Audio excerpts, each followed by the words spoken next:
Hey, it's the podcast guy. Sutton United Talk Time on podcast. It's the Sutton Podcast. And there it is! Sutton United at the GM Vauxhall Conference have put out First Division Coventry City, winners of the FA Cup themselves less than 2 years ago. And what a moment to enjoy for the fans of this Surrey side. They've had their moments before, but never one like this. But the whistle goes down. Delight for Sutton United. Sutton United from the National League are through to the last 16 of the FA Cup. No longer English football's perennial non-league club. A 123-year crescendo reaches a new peak for Sutton United, who are promoted to the Football League for the first time. Hello and welcome to another episode of Sutton United Talk Time on podcast. It's the Sutton Podcast in association with Lucky Star Gin. If you're a regular listener, thanks once again for coming back to me. I love you sharing your time with me. If you're a new listener, hi, hello. I hope it meets your expectations. Probably won't, but I hope it does. I'm your host, Mike, and with me today we have Joe. Joe's last one for a little while, I think, but we'll explain a bit more. We love hearing from you. Join the conversation, stay connected, share, retweet, comment, all the regular stuff on socials with @Sutton Podcast. I really do appreciate it. It does boost my ego because it just needs to be boosted more and more and more. Joe, how are you? I'm excellent, Mike. I'm all the better for seeing us get a very valiant point away at Woking last night. Absolutely. Tired, and I've got a lot of things on my mind for listeners who have not followed the Joe O'Connor Coffee trilogy over the last few years. I am off to university on Friday morning, so it is.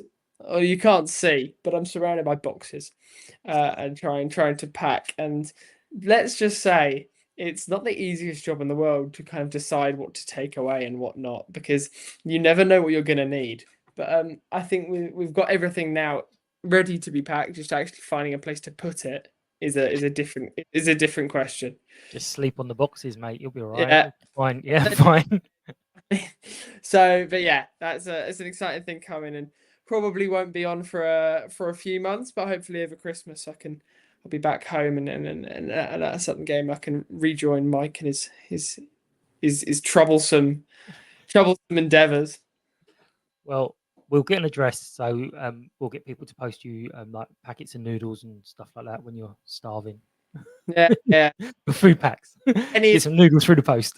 Any donations to the Joke on a Coffee Universe?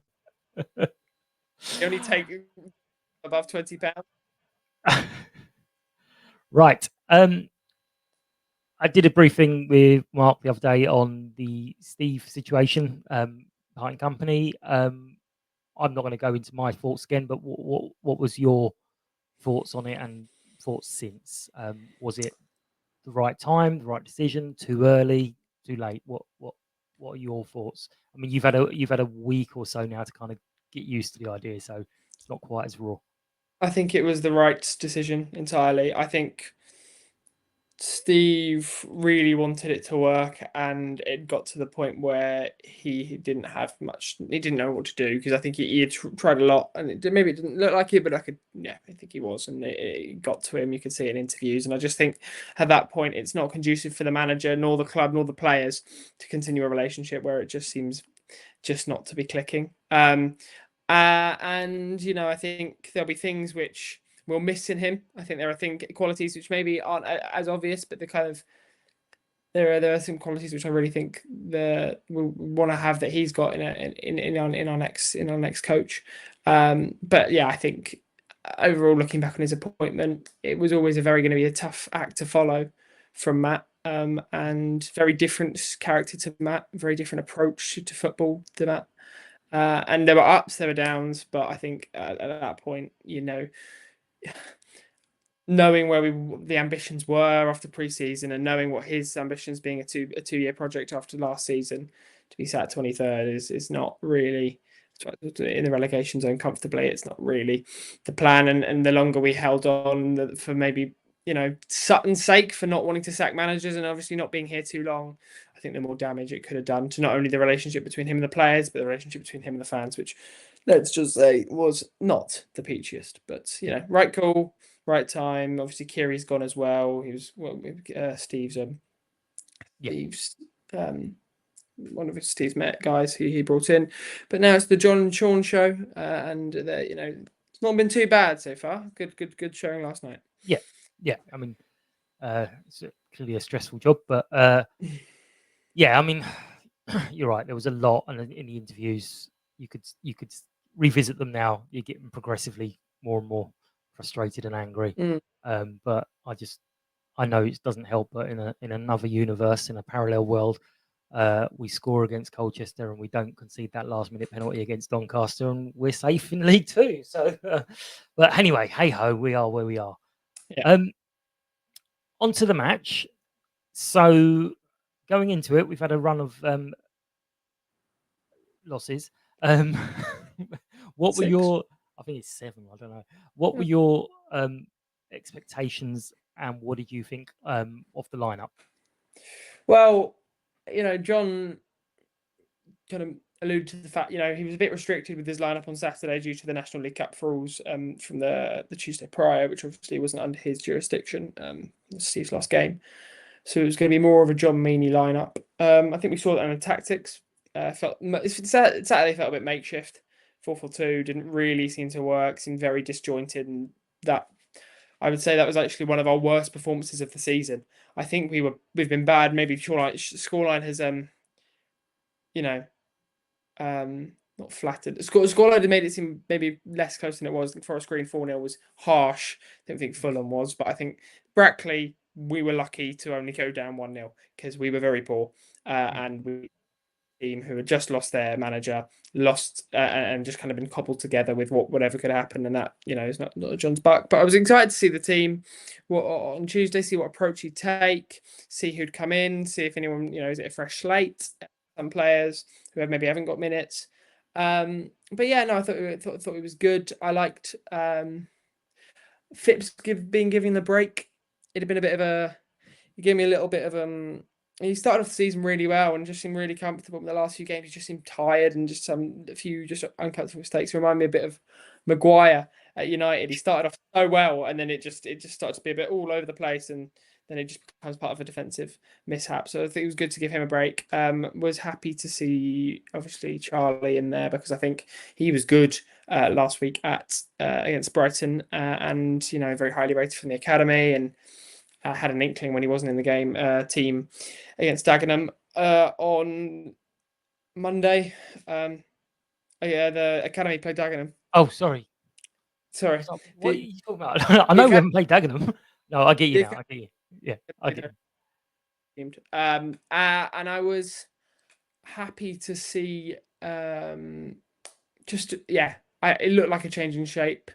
Happy to see Jonesy back in. I think he is a real leader. And I think he hasn't really been given the chance to show it yet. But I think there were very clear moments last night where the difference between him and Tyler French became very apparent. And if we just start to get things right, maybe under a new manager, that captaincy can become a real linchpin and connection with the fans. Because there have been efforts this season. I mean, videos trying to come over to the fans, trying to show the support. But it's very difficult when you're losing to try and G up one. The players or the manager. So it's a good feeling around the club. So something new is coming, and that's good. And I thought the team kind of reflected that as well. I think the trust of the kind of not the old firm, but the likes of Simper and Addison to still be in there to prove themselves. I think that was positive as well.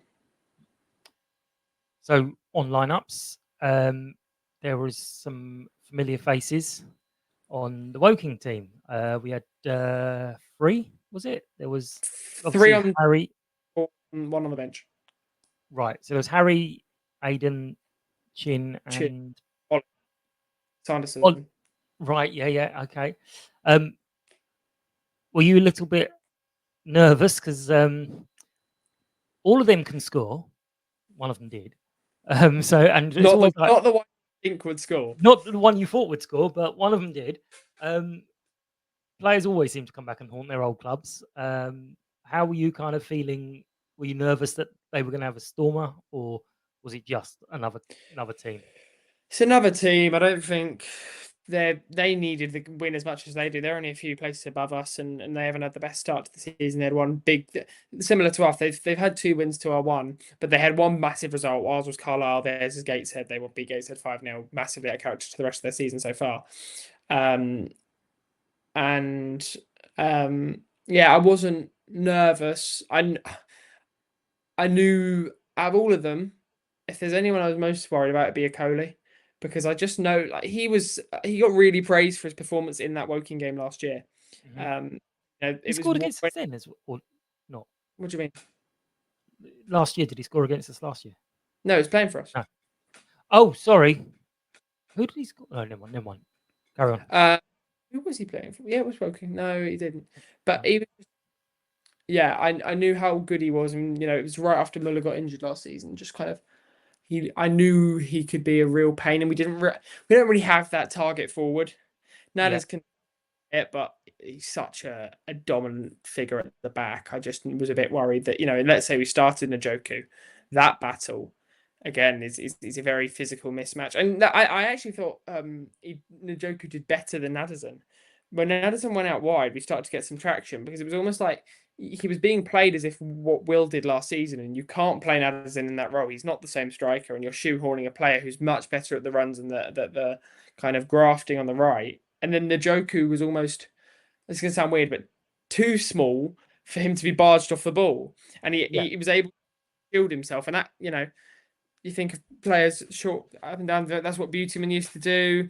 And you think of just players who have kind of done that well. I just remember that first game of the relegation season. Scott Cashkit did it really well against those not defenders. Won the red card. Just even he played like 60 minutes. I just remember that game. He was so small that it was almost impossible. If you were gonna like barge him off the ball, you'd be foul.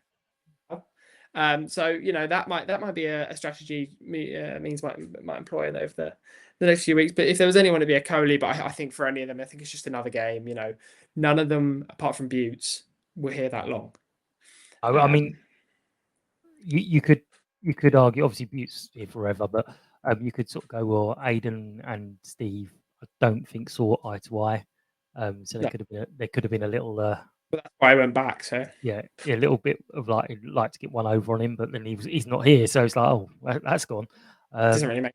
But Buttes, we'll talk about him first of all before we go on to others. Penalty. So I didn't see it because I was out elsewhere. Was it a save or was it a miss? Both. Okay, fair enough. I was commenting. He never looked confident. There are some like penalties that you see, let's say in the Euros or the World Cup. You just look at the penalty taker. He never looked like the assured Buttes penalty taker that we've seen. Mm-hmm.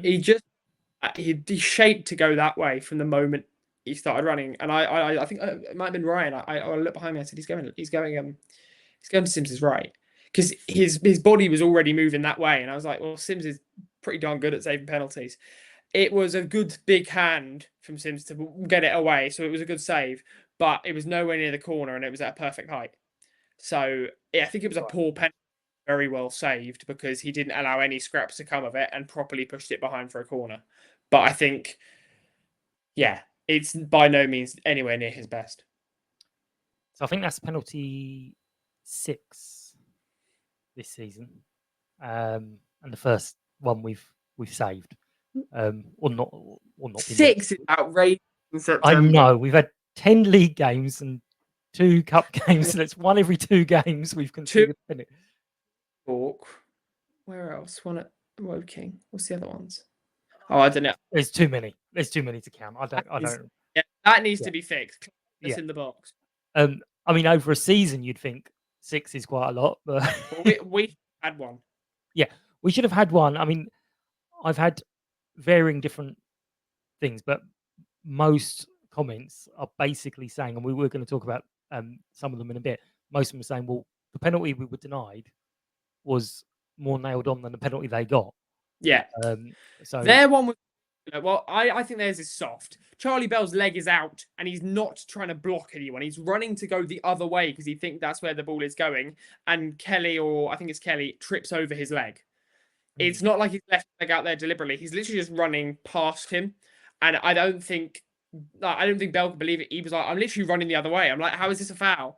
I can believe it. Like that I thought was a penalty. But the pen that I could see, because I was doing the commentary, I was on the far side to where the Sutton fans were. That Wadden one was a pen. Like, pretty cool. It was. I mean, referee's not going to know this. Jack Wadden, firstly, isn't a diver.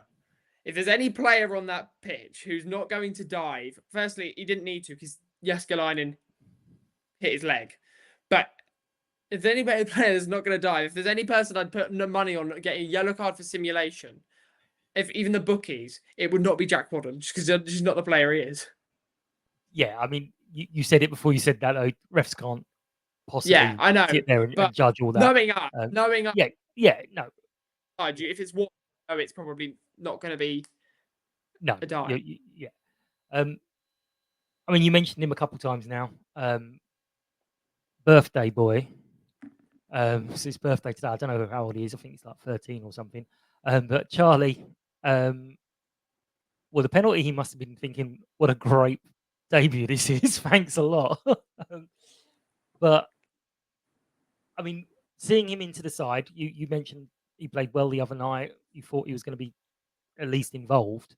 How much of a lift do you think it gives the team? I mean, Meany said he's well liked. He's really supported with the whole group. So how much of a lift does it give the team and the fans to see an academy graduate come through? Massive. I love the chant to ring my bell, Charlie Bell. I absolutely love that chant, and I hope I hear it a lot more when I come back. When I'm hopefully still inside. He's an excellent player, and I think he actually, like, I genuinely do believe that Woody's out. I would start him, like, he. This is the thing with academy players. They have a point to prove. You've been put a load of trust in a young player to play in a big game against people who are basically all 5, almost 10 years older than you, especially a Woking side, which is quite maybe an older side. And the energy he just brought in that midfield. Yes, maybe he's not technically as good as Simpa or Wadham. And yes, he lost the ball and maybe missed passes and made bad decisions. But the one thing you never see him do, he never stopped running. And I think that's something which, again, we need. Even in that first half, I think we could be said to be guilty of a lack of work rate. Not in the second, and throughout the season, a lack of work rate is maybe another one. Just tracking back, he reminded me of Eastie a little bit at his best. Just committed. If he lost the ball, just the straight on it, like it's closing down, commitment, playing as an attacking midfielder and a defensive midfielder and a centre back and a like. It was a real joy to see. He just looked like he was having fun, and I think that's something which John's always said it is like you've got to remember why you enjoy the game, and that will help you on the pitch. And I can see why I picked him because he does just look like he's enjoying playing, and that's why the goal came. I mean, Simp had a similar opportunity, and it went for some sort of Cirque du Soleil acrobatic impression, whereas Charlie maybe got a bit fortuitous with the stranding of the keeper, but still just a very well taken finish and just mature beyond his years. I hope he's in action at Boston because I think he's an important bit in the side, especially while there's uncertainty around the managerial situation, uncertainty about results and the fans and all sorts of other things. So yeah, really, really, really good performance and a really, really exciting thing for the fans to see because you've had Eccleston and you've got Reed. There's something less sexy about a defender. You know what I mean? Like a midfielder and a second midfielder, someone getting in on that. If we had an academy number 9 or academy attacking midfielder, there's something a bit more exciting about that. Yeah, no, I get it, but it is one of those, and I've said it before. It's just really strange thing how football fans everywhere, their academy player comes in. You said it in your little thing there. They'll make mistakes and you just forgive them. You're like, nope, it's fine, no problem. But then someone that you brought brings in, even if they're only a year or two old and they make a mistake, and I was like, for fuck's sake. Yeah. It's just like we forgive the academy players so much more. But yeah, I mean, you said it. recent years, we've had Jack Taylor come through, we've had Junior come through. A couple of years before, we had Killian come through, and now we've seen possibly 2 could be involved by the end of the season regularly, not just bits and pieces. So it certainly is showing that the academy is playing brilliant dividends. And the other guy as well. I've forgotten the striker. Fenelo? No. Oh, Say again? Halim? Yeah. He injured the other day. Did he? Yeah. But he may well come through as well. So we'll see. But I think he's sort of the under 19s, not the academy process. So yeah, talk through Charlie's goal. I mean, he went. It looked like he was having a little dream, going for something spectacular, and it kind of didn't quite. Scuffed it. Yeah, come on, let's not go as harsh as scuffed it. It's his birthday. Come on. Charlie. Yeah, it was not a pretty finish, but it did the job. I don't think anyone will care. Yeah. It's the ball. The ball's in the net. We need goals. There's no such thing as a bad goal you score. No, exactly, and it was really, really well taken. I mean, players all around him. He picked it up from, I think, ball into the box from Simps. Those two worked really well together. I mean, taken off a cramp, he literally ran himself into the ground. Yeah, he was really good goal, and the connection with the fans afterwards. Jonesy getting really like pumped and hyped. It was reminiscent of early points of last season, just bit like, not even Altrincham, but like even when we had a bad few games. Like we had a great start at the start of last season, but Jaden Harris pumping up the fans there. There was that, new season, new league, bit of an expectation on us, but go a little bit inconsistent. There was a really nice feel around the club. And it felt like yesterday there's something to build on. I think means it's really big on the mental side of the game and the impact that can have on the pitch. I think if we're going by that, there are 3 players who should be starting every game, and they are Eden Pruti, Jaden Harris, and Aaron Jones. Because what was it yesterday?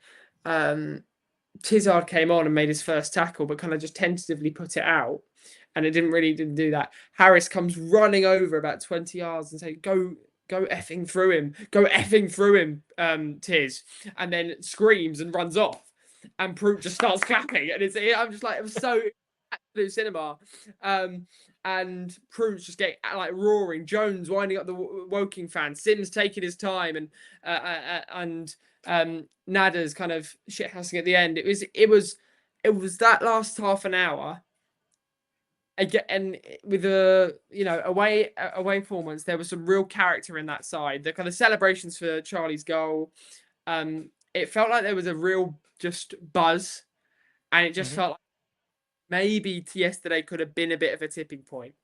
Hopefully, we'll see at Boston. Well, John did say the penalty save could be one of those moments, not just in the game. It could lead on to more things.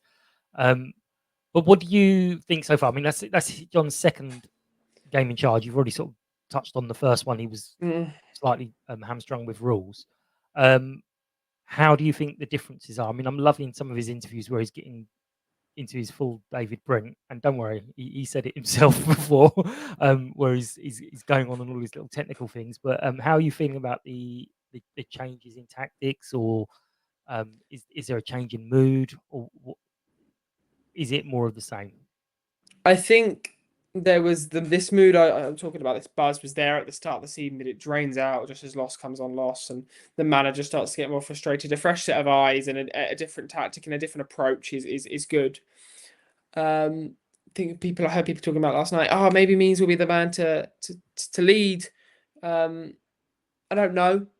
I think he could do it. I think there are massive benefits to having him as an assistant and as a coach, because I think it just gives him a bit more freedom to kind of be the way he is. And also, I think I don't think it would harm anyone having someone, a complete outsider, someone who doesn't know the club as well, like knows the club and has the values of the club as a central to what they do, and that being community and kind of close relationship with the fans and wanting to play entertaining football. But I think the risk is you keep remnants of what happens before that could potentially poison what he's trying to do. And I think what he's trying to do is excellent. I really like the way he's doing it. And I think the energy he brings to it is something which is a bit of a change from the last 2 months, which have been so draining. And it was draining on the players and the fans and Steve, that if, let's say, I mean, when Jason took over after Matt, we won at Wimbledon, but that felt like a real player's performance. It didn't feel massively kind of driven by the new change, and I never really felt like, yeah, he's our man to be that. And I don't think many people did, thinking he'd come up and do that. It felt like he was close.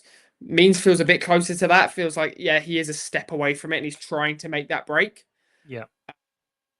But you never know, and I think I think the fans can see it, and there's the attitude amongst the fans. There will always be fans that will grumble, and they were grumbling at halftime last night. But I didn't think we were too bad in that first half. I thought Woking played well. I think we struggled to get into the game. I think that's another thing that we need to change. I think our mental fortitude at the start of games needs to be tougher. And I think, I was talking with last night? I can't remember who it was. But I think we just both agreed that the one thing we need is just a bit of grit. And I think it's in there. It's very difficult to kind of use it when you bring it out and it just doesn't do anything for you.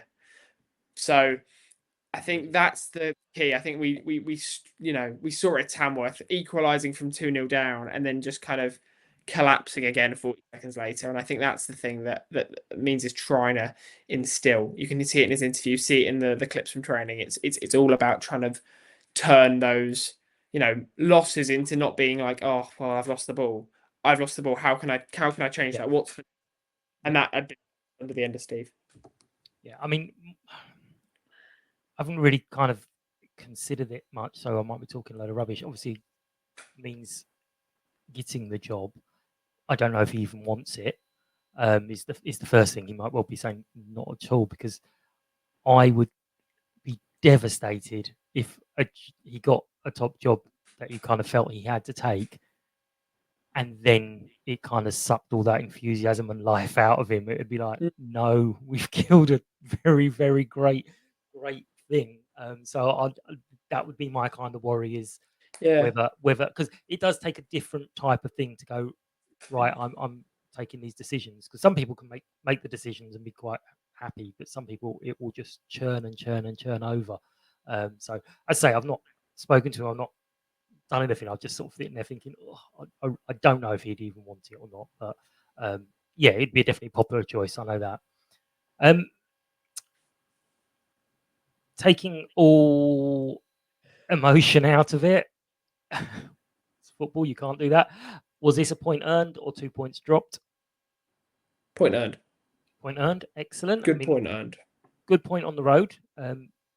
Everyone always says you've got to respect it. That's been said for years.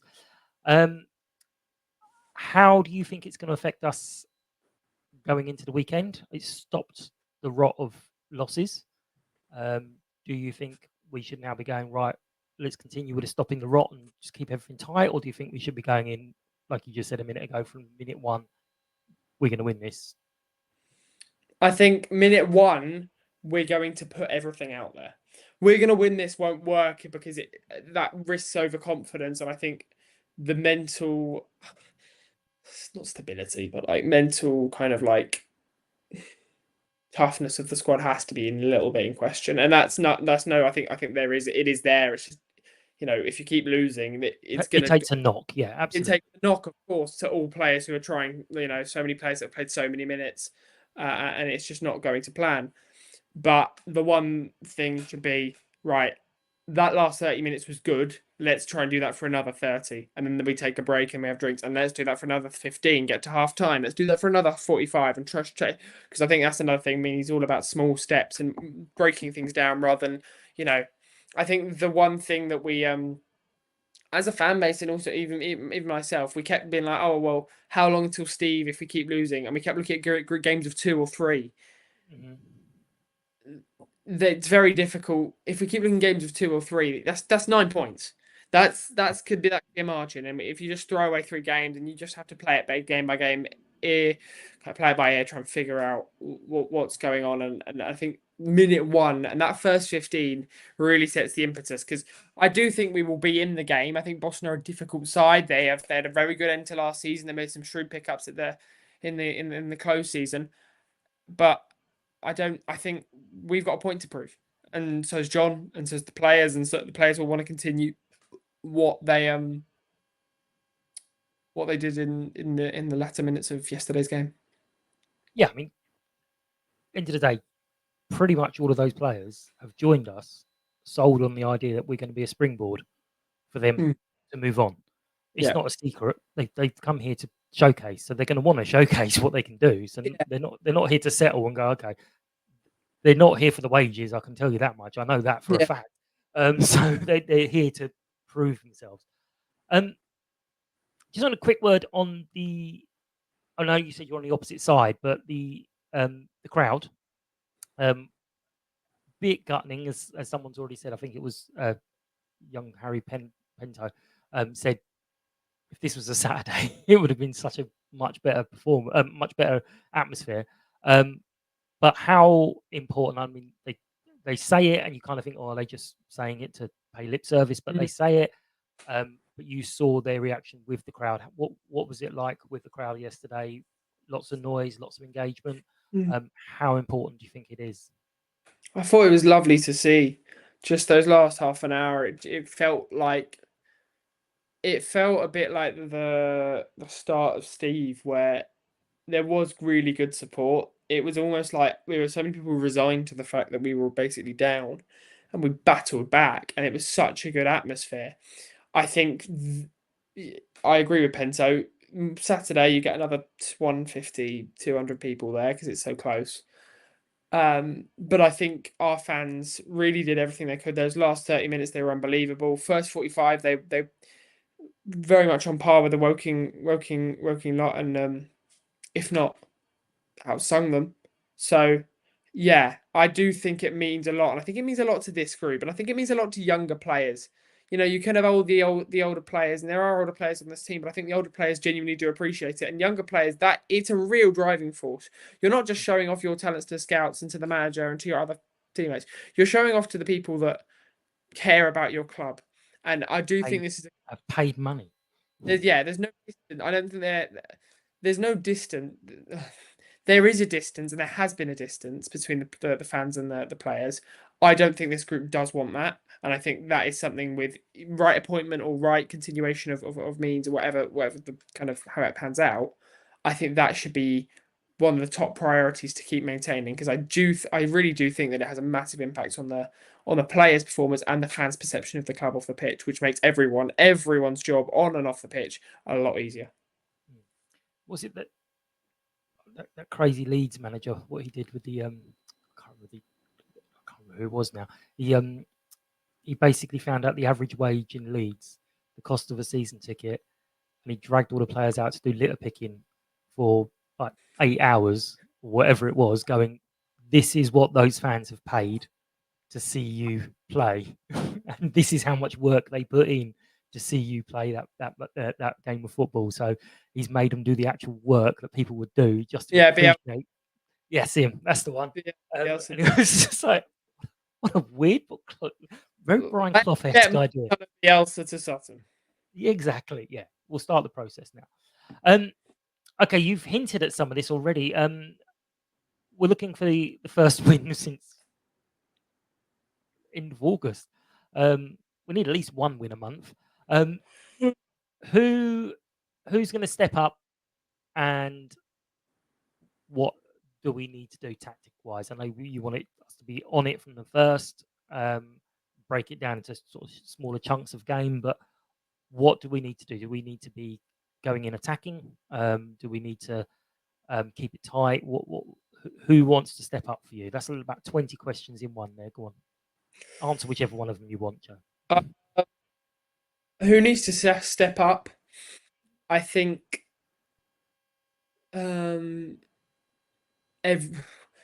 everyone, but like it's a bit of a cop out. I think there's one player who's just stood out to me yesterday as just being like, no matter what, doing his absolute most to try and encourage it. Pruti really impressed me yesterday. I was really just like driven. He was like, he's sick of this. He can't like. He's basically played. It feels like every minute this season. He's had a game or two off, but like he's massively involved, and I think there is a really good player in there. But so he can't. There's so much pressure on sometimes. He's playing kind of a progressive centre back coming forward and playing at left back for a bit of the game. I hope he steps up. And I think when Woody's back, that'll be a massive boost. Jonesy, and you got to think Simper and Addison have been here for one of the longest times here now, that they've got a kind of lead by example for the likes of Bell and Njoku and Ogbonna and De Silva, because I feel De Silva's a little lost at the moment. I think we saw it glimpses last season, but there were glimpses last night where he got past his man, but just instilling that to run with pace at defenders which we've seen it, and we've seen it in previous clubs. He can do it. It's just not easy when your confidence isn't that high.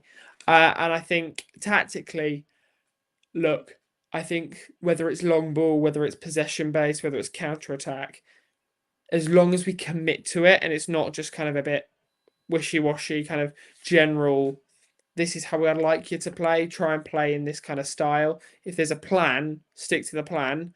There's a reason the plan's been made. And I think the plan should not involve. I think we do play better at a fullback. We have that extra man going forward and either that extra man in midfield, where it does feel like at points this season we've had a defence and an attack, and the kind of people in the middle are a bit caught, and Simper and Wadham and Woody and Tidge just don't really know where to be. And then we've been outnumbered. So yeah, I think a plan where we work hard, run hard, and also just kind of it's a team from Sims to up top. That is the priority, because it doesn't feel like it didn't feel like that for bits yesterday, and hasn't felt like that for a lot of this season so far. Good. I'm very much tongue in cheek, but I'm still not sure if I'm cross with Pruti or not, because of his goal against Boreham Wood, where he literally just strolled forward and smacked it and kind of turned around and walked back in. I'm like, if it's that easy, could you do it a few more times, please? Could you do it next to? Yeah. I mean, that was a bit casual. Just give me the ball, walk, bang. Right, come on, come on, go again. Yeah, and more. Right, I will tell you the predictions before I get yours. So, Google Gemini, who is top of the prediction league, has said it's tough because of both teams' recent form or lack thereof. Fucking good. Home form has been a concern, and we need to be more clinical in front of goal. However, Boston's away record isn't exactly intimidating. I haven't checked any of this, by the way. It feels like a game where the first goal is going to be critical, and it's going to be a scrappy, hard-fought 1-0 win with an own goal. It's like, okay, we've had a tough time finding that, and sometimes you need a slice of luck to get going. So it's gone with 1-0 to Sutton and an own goal. I'm going 2-1 with Jaden scoring. Oh, what do you think? I'm going to go 3-2 to Son. With Nadas, Proots, and Jaden scoring. Oh my God, you got all of them. You only had to choose the first one. Right. Well, to be fair, Boston 21st, 2 wins, 2 draws, 5 losses, 8 goals. So they're not a goal. They have scored the second least goals in the division, behind Truro, who are looking further and further likely to kind of take up that bottom position. But that's not the best thing in the world. I mean, we haven't had great form. Have they? I think they've still got their manager, if I'm not wrong. So do you know what? There's been a spate of sackings recently. I haven't got a clue who's got a manager or not. I mean, one of them lasted a week. Yeah, Graham Coughlin.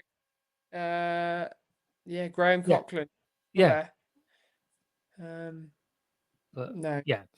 And if Pruti does score and he walks up casually and smashes it again, I definitely will be cross. That's it. And I'll tell him when he's sitting down, obviously, but I'll tell him that he's cross. Say again? You just tell him, celebrate, please. I don't care about the celebration. You can do what you like with a celebration. It's just a casual walking up and slapping it. It's like, dude, do more. If it's that easy. Go again. Yeah, go again. Right. We're going to wrap this up. Joe, do you want to say it? Thank everyone. Okay. This is a lot of pressure now. Thank you for watching this episode of listening to this episode of the Sutton United Talk to Him podcast. We thank you for your attention. Yes. And we hope, I wish you a wonderful autumn, and I'm sure you'll be missing me intensely at Gander Green Lane on the PA, and with my salient insights such as support.